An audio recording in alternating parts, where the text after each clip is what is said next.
The voice that raised at the storm should not be forgotten at the time of com. ಅಂದ್ರೆ ಅರ್ಥ ಏನು? ಪ್ರವಾಹದಲ್ಲಿ ನಿನ್ನ ಕೂಗು ಎದ್ದಿದ್ರೆ ಪ್ರಶಾಂತವಾದಾಗ ಕೂಗು ನಿಲ್ಬಾರ್ದು.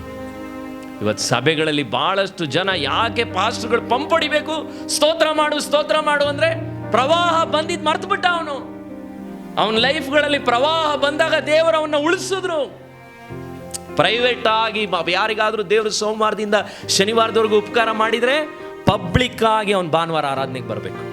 ಅವನು ಎಷ್ಟೇ ದೊಡ್ಡ ವ್ಯಕ್ತಿ ಆಗಿರ್ಬೋದು, ಅವನು ಭಾನುವಾರ ಆರಾಧನೆಗೆ ಸ್ತೋತ್ರ ಹೇಳಲಿಕ್ಕೆ ಅವನು ಬರಲಿಲ್ಲ ಅಂದರೆ, ನಾನು ಒಂದನ್ನು ತಾಳ್ಮೆಯಿಂದ ನಿಮಗೆ ಗದರಿ ಪ್ರೀತಿಯಿಂದ ಹೇಳ್ತಾ ಇದ್ದೀನಿ, ನೀನು ಸ್ತುತಿ ಆರಾಧನೆಗೆ ಸರಿಯಾದ ಸಮಯಕ್ಕೆ ಆರಾಧನೆಗಳಲ್ಲಿ ಬರಲಿಲ್ಲ ಅಂದರೆ 2 ವಿಷಯವನ್ನು ನೀನು ತಿಳಿಸ್ತಿದೀಯ.